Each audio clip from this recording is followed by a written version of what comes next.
GSHindi.com के माध्यम से हम द्वितीय प्रशासनिक सुधार आयोग की रिपोर्ट 10 कार्मिक प्रशासन का पुनर्गठन और उसके चैप्टर 16 के में जो सिविल सेवा संहिता दी गई है उसकी विवेचना कर रहे हैं और जो प्रश्न पूछा गया था वो भी इसी से संबंधित था।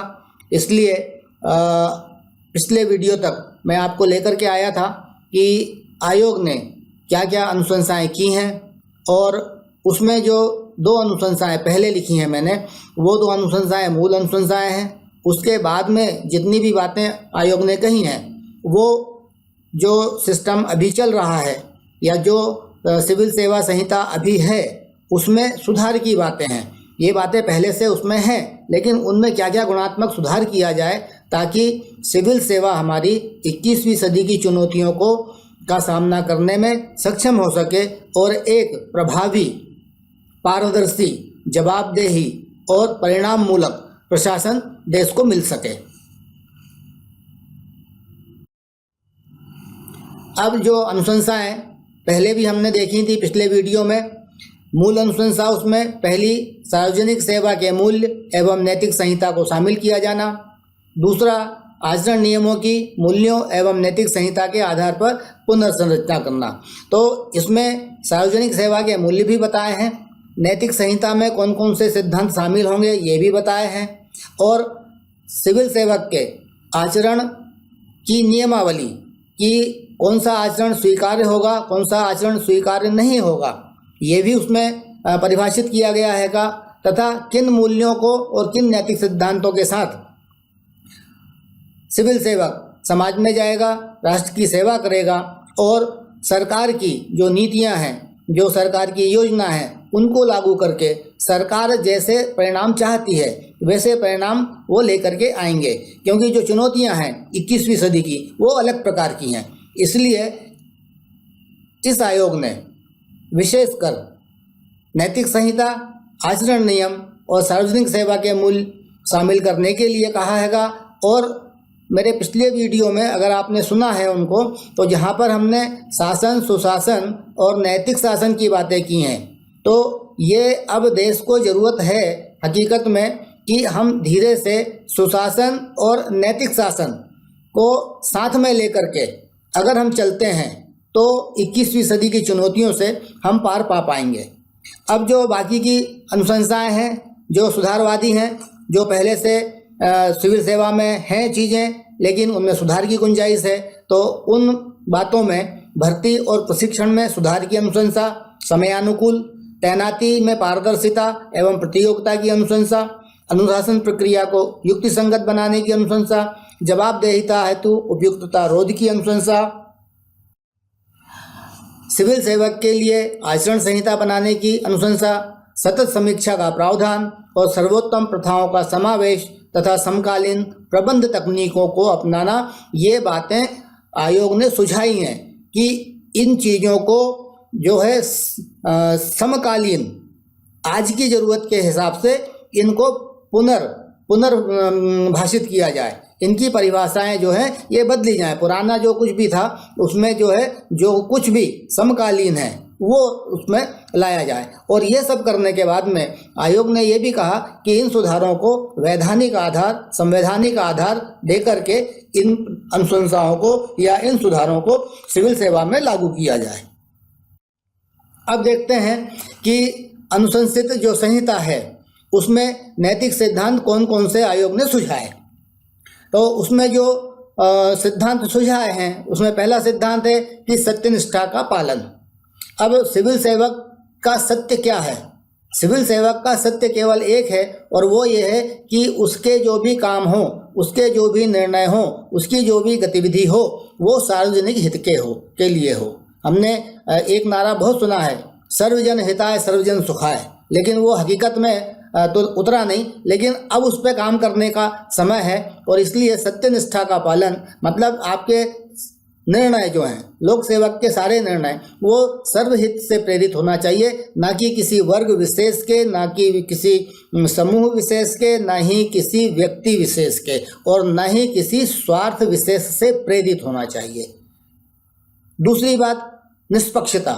अब निष्पक्षता में कि जो भी काम वो सिविल सेवक हाथ में लेता है उसको करता है, समाज के लिए करता है, तो जब वो कोई काम करे तो वो ये देखे कि मैं जिसके लिए कर रहा हूँ उसको उसके परिणाम मिलेंगे या नहीं मिलेंगे, और जो भी काम है उसको गुण दोष के आधार पर, गुण और अवगुणों के आधार पर वो निर्णय करे उसमें कि ये काम अगर मैं कर रहा हूँ तो इसका पॉजिटिव साइड ये है, इसका निगेटिव साइड ये होगा। और अगर जब वो ऐसा तुलनात्मक अध्ययन करेंगे तो वो उसके निगेटिव पक्ष को छोड़ेंगे, उसको सप्रेस करने की कोशिश करेंगे कि ये निगेटिविटी ना आ पाए। तो जब गुण दोष के आधार पर निर्णय होता है तब ही जाकर के वो निष्पक्ष निर्णय हो पाता है।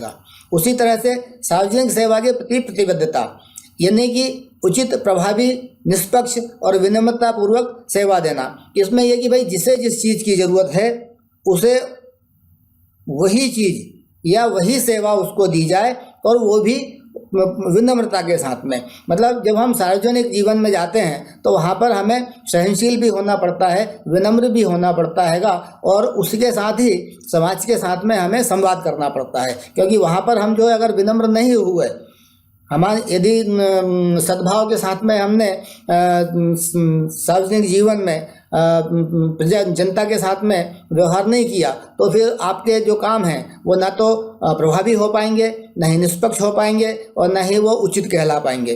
तो इसलिए सार्वजनिक सेवा के प्रति प्रतिबद्धता, यानी कि उचित हो, प्रभावी हो, निष्पक्ष हो और विनम्रता के साथ में हो। दूसरी बात, खुली और मुक्त जवाबदेही।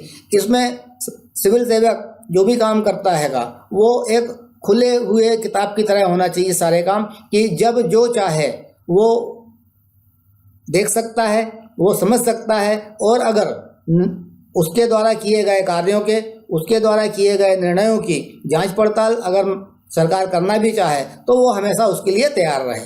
इसी तरह ड्यूटी के प्रति निष्ठा या लगन, तो जिम्मेदारी एवं बेदाग कर्तव्य निष्ठा, मतलब किसी भी प्रकार का सामाजिक, पारिवारिक, व्यक्तिगत आक्षेप सिविल सेवक पे ना आए, वो इन सब बातों से उसे दूर रहना चाहिए। इसी तरह से उत्तम व्यवहार, जैसा कि पहले भी हमने कहा कि समाज में जब भी जाना है या किसी से इंटरेक्शन करना हैगा तो वहाँ पर सामने वाले को सम्मान देना और अपने आप को संयम में रख करके विनम्रता पूर्वक अपनी बात कहना या अपनी बात समझाना और कन्विंस करना लोगों को, ये इसमें आता है। अब देखते हैं कि सार्वजनिक सेवा के मूल्य आयोग ने क्या क्या कहे हैं। उसमें कहा है कि देशभक्ति एवं राष्ट्र के गौरव को कायम रखना। अब जिस मिट्टी से हम निकले हैं, जिस देश में हमने जन्म लिया हैगा, तो उसके प्रति हमारी श्रद्धा और भक्ति, ये दो चीज़ें स्वाभाविक रूप से होना चाहिए और होती भी हैं। और उसी तरह से जब हम कोई राष्ट्रीय कार्य कर रहे हैं, समाज की सेवा कर रहे हैंगे सिविल सेवा में रह करके, तो हम वो अपने काम में एक प्लस वैल्यू जिसको बोलते हैं, वो प्लस वैल्यू ऐड होनी चाहिए, ताकि आप जो काम कर रहे हैं उससे आपका तो नाम होना है, आपका काम जो है वो दिखेगा, लेकिन उससे राष्ट्र का भी गौरव बढ़े कि भारत की सिविल सेवा में ऐसे सिविल सेवक हैं और वो इस तरह से काम करते हैं। उसी तरह से संविधान एवं कानून के प्रति निष्ठा रखना। अब ये स्वाभाविक है कि हम भारत में जन्म लेकर के प्रजातांत्रिक परिवेश में हम जीवन यापन कर रहे हैं, वहीं से हम अपना जीवन चला रहे हैं, तो संविधान हमारा सर्वोच्च ग्रंथ है, राष्ट्रीय ग्रंथ है वो, और उसमें के द्वारा बने हुए कानून वो हमारे लिए किसी सिद्धांत से कम नहीं होते हैंगे। तो उनके प्रति निष्ठा ये रखना, ये लिखा जरूर है लेकिन होती है, ऐसा नहीं है कि नहीं होती हैगी, लेकिन फिर भी उस चीज़ को याद दिलाना पड़ता है, इसलिए उस चीज़ को लिखा हैगा। उसी तरह से उद्देश्य पूरकता, निष्पक्षता, ईमानदारी, विवेक, विनम्रता और पारदर्शिता। तो उद्देश्य पूरकता का मतलब यही हुआ कि जो भी काम आप कर रहे हैं वो जिस उद्देश्य के लिए सरकार ने आपको दिए हैं कि भाई इससे ये आउटकम निकल के आना है या इससे ये परिणाम निकल के आना है, तो वो परिणाम निकल के आए। निष्पक्षता का मतलब ये है कि आप राजनीतिक रूप से तटस्थ रहेंगे, आप किसी वर्ग विशेष, समूह विशेष, व्यक्ति विशेष या समाज विशेष के प्रति किसी तरह का भी पूर्वाग्रह नहीं रखेंगे।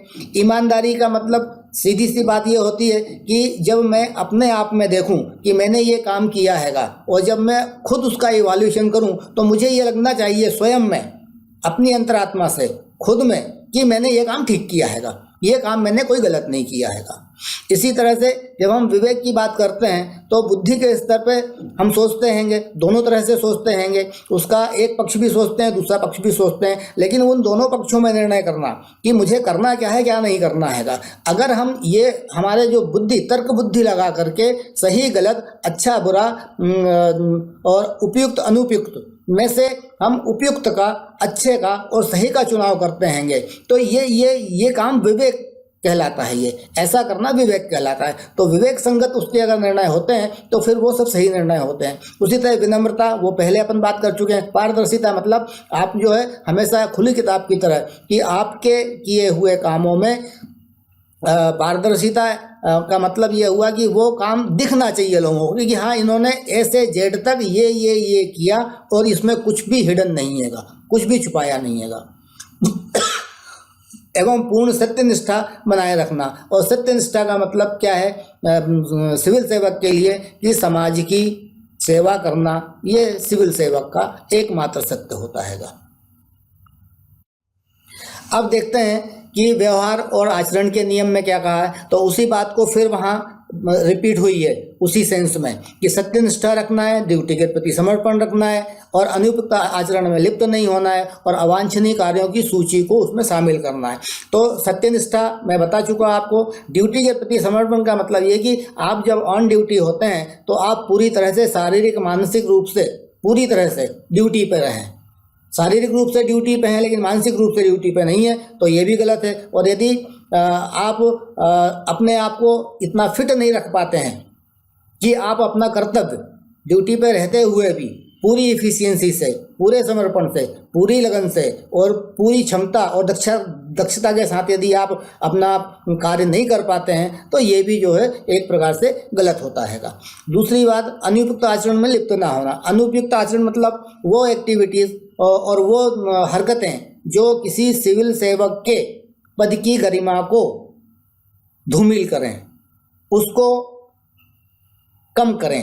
तो ऐसा कोई आचरण, बिलो डिग्निटी काम जिसको बोलते हैं हम, कि below dignity should not work, तो इस तरह का कोई काम नहीं होना चाहिए जो आपके आचरण से ऐसा साबित हो कि ये एक सिविल सेवक के लिए उपयुक्त नहीं था।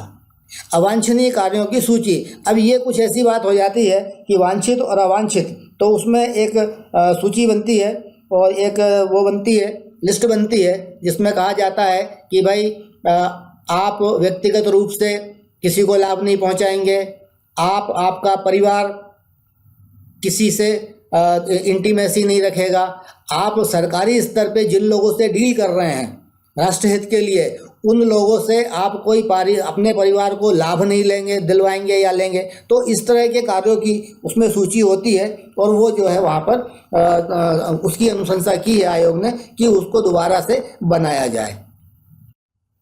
अब देखते हैं कि अनुशंसाओं का क्रियान्वयन जो कहा है आयोग ने कि वो कैसे कैसे करना है। तो प्रथम स्तर पे सबसे पहले आयोग ने कहा है कि लोक सेवक के मूल एवं मानक तय होना चाहिए, जिसमें राजनीतिक निष्पक्षता, नैतिक मूल्यों का पालन और कार्यों की जवाबदेही शामिल हो।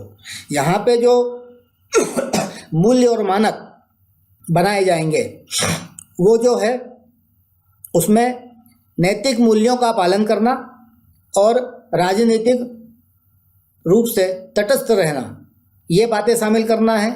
और उसी तरह से अकाउंटेबिलिटी की जवाबदेही, आप जो भी कर रहे हैं उसके लिए एक्सप्लेनेशन देना, ये जो है आपका काम होगा। And you will be the held responsible, मतलब जवाबदेही आपकी जिम्मेदारी होगी कि आप जो भी कर रहे हैं।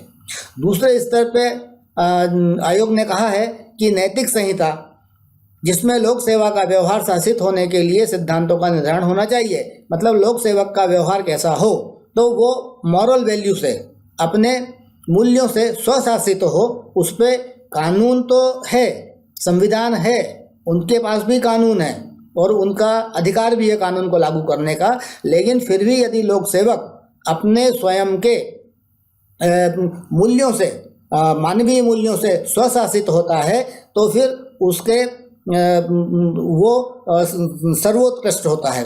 और इसलिए कि नैतिक संहिता जिसमें लोक सेवक का व्यवहार शासित होने के लिए सिद्धांतों का निर्धारण होना चाहिए, मतलब नैतिक सिद्धांतों से लोक सेवक का व्यवहार शासित हो, ऐसे प्रावधान उसमें करना चाहिए।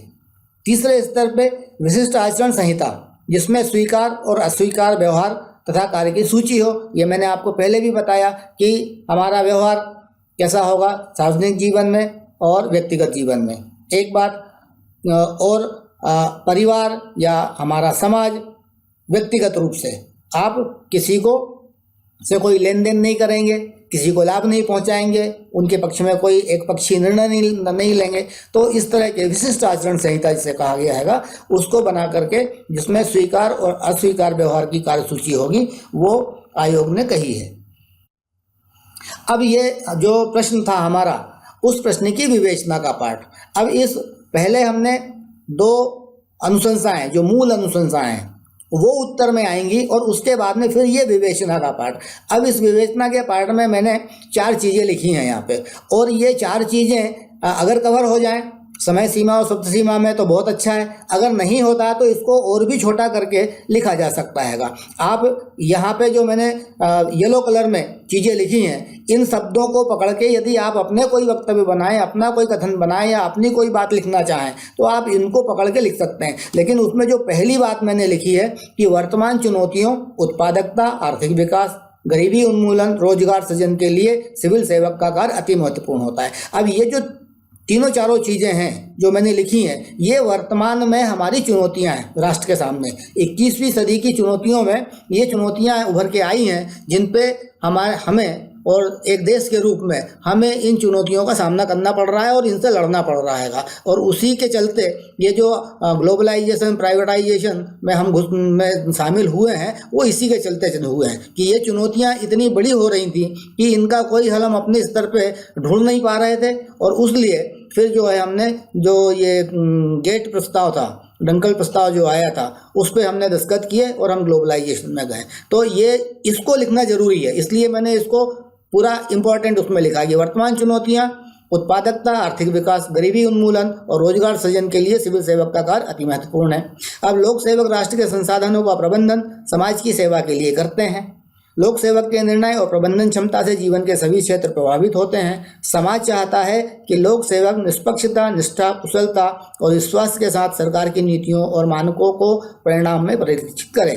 यहाँ सीधी सी एक बात है कि लोक सेवक का काम ये होता है कि सरकार ने जिस उद्देश्य से, जिस नियत से या जिस परिणाम को ध्यान में रख करके योजनाएं बनाई हैं या नीतियां बनाई हैं, उनको हूबहू वैसा ही लागू करें हम, ताकि उसके वही परिणाम निकल के आए जो उस समय की सरकार ने चाहे थे। अगली बात कि नैतिकता एवं आचरण से तय होता है कि संगठन के सदस्य एक दूसरे के प्रति और बाहर के व्यक्तियों के प्रति उपयुक्त आचरण बनाए रखेंगे। तो नैतिकता और आचरण के अनुशंसाएं वहाँ पे आयोग ने की हैं, इसलिए हमें यहाँ पे ये लिखना पड़ेगा कि नैतिकता और आचरण से जो बातें निकल के आती हैं वो ये निकल के आती हैं कि सिविल सेवक जो है उसका व्यवहार संगठन में भी और संगठन के बाहर समाज में भी वो उपयुक्त रहेगा। अब ये सब हमने जब इतना डिस्कशन किया और जब हम इसको समेटेंगे, जब हम इसको कंक्लूड करते हैं, तो इसमें जो बातें निष्कर्ष में निकल के आती हैं कि अगर ये आयोग की अनुशंसाओं को लागू किया जाता है तो उससे क्या क्या निकल के आएगा। तो उसमें जो हमारे उद्देश्य हैं वो पूरे होना चाहिए, चुनौतियां जो हैं हमारी उनका हल होना चाहिए, और लंबे समय तक ये व्यवस्था चले ऐसी उसमें से चीज़ें निकल के आना चाहिए। तो निष्कर्ष में हम लिख सकते हैं कि गुणवत्ता में सामयिक परिवर्तन आएगा, मतलब वर्तमान में जिस तरह का परिवर्तन हमें चाहिए वैसा परिवर्तन होगा। वर्तमान चुनौतियों से निपटा जा सकेगा। तो वर्तमान की चुनौतियां हमारे यहाँ पे जो हैं कि बेरोजगारी है, गरीबी का उन्मूलन है, भ्रष्टाचार की समस्या है। तो ये जो चुनौतियां हैं जिनकी वजह से राष्ट्र की प्रगति अवरुद्ध हो रही है, तो उन चुनौतियों से हम निपट पाएंगे। उसी तरह से जब इन चुनौतियों से निपटने में हम सक्षम होंगे तो नागरिकों का भरोसा बढ़ने वाला है प्रशासन में। और प्रशासन में जो अनुशंसाएं की हैं आयोग ने, अगर वो फॉलो होता है तो प्रशासन में भी अनुशासन का स्तर ऊंचा होता है और प्रणाली को गतिशीलता मिलती है। ये हमने पहले देखा था, पहले वीडियो में देखा था कि सुधार क्यों, तो उसमें जो मेन फैक्टर निकल के आता था कि ये सिस्टम अब स्टेगनेट हो गया है। एक तो नियम कायदे कानून पुराने हुए एक बात थी, लेकिन उसके साथ में भी इसमें गतिशीलता नहीं है, तो वो गतिशीलता आ जाएगी इसमें जब ये नए मापदंड लगेंगे वहाँ पर, और जो नए लोग सिविल सेवा में आएंगे वर्तमान परिवेश से, और वो इस प्रणाली में अगर काम करेंगे तो निश्चित रूप से सिविल सेवा को गति मिलने वाली है और सुधारों के उद्देश्य की पूर्ति होगी। तो आखिरी में ये लिखना पड़ा कि भाई जो सुधार आयोग ने सुझाए हैंगे और उससे जो जिस उद्देश्य को लेकर के आयोग गठित हुआ, जिस उद्देश्य को लेकर के आयोग ने भिन्न भिन्न मॉडलों के भिन्न भिन्न देशों में हुए सुधारों का अध्ययन किया, और जिस उद्देश्य को लेकर के जो प्रचलित लोक सेवा के नियम कायदे कानून हैं उनमें जो सुधार सुझाए हैं, उनसे इन सुधारों के उद्देश्य की पूर्ति होगी और राष्ट्र जो है प्रगति के रास्ते पे आगे बढ़ेगा। तो यहाँ तक ये मैंने सिविल सेवा संहिता चैप्टर 16 मैंने कवर किया है बनते कोशिश पूरा, और उम्मीद करूँगा कि आप इस प्रश्न का जो पूछा गया है उसका जवाब आप लिखने में समर्थ होंगे। इसमें निष्कर्ष लिख सकते हैं आप, क्रियान्वयन कैसा होगा वो लिख सकते हैं, 2 अनुशंसाएं लिखनी है उसमें, और उस अगर शब्द सीमा और समय सीमा अगर आपको परमिट करे तो फिर उसके बाद में आप बाकी की चीज़ों में से कुछ और चुनौतियाँ लिख सकते हैं कि हमारे सामने क्या क्या चुनौतियाँ हैं। तो इस तरह से इसका एक पूरा उत्तर इस प्रश्न का इसमें बनता है। तो इसी के साथ ये टॉपिक जो है ये ख़त्म भी होता है, और उम्मीद करता हूँ कि आपको समझ में भी आया होगा, और आगे अगले प्रश्न को लेकर के मैं फिर आपके पास में आऊँगा तो GSHindi.com के माध्यम से। और ये वीडियो आपको पसंद आया होगा, प्लीज़ लाइक कीजिए इस वीडियो को और सब्सक्राइब कीजिए हमारे चैनल GSHindi.com को। आप सभी को बहुत बहुत धन्यवाद।